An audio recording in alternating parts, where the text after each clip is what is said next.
విస్తరి ముందేసి పస్తులు పెట్టావే తీపి వస్తువు చుట్టూ తిరిగే ఈగను చేసావే సిక్కేలేని మొగుడు అంటూ మీదికి రాకుండా కంపెడి పిల్లలతో ఇంటిని నింపావే సాపాదిండు సంసారాన్ని మేడెక్కించావే ఇరుగు పొరుగు ముందు సరసాలు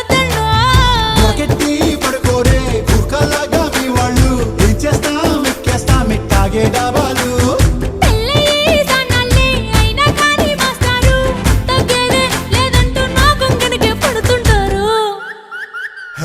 గోదారి గట్టు మీద రామసలకావే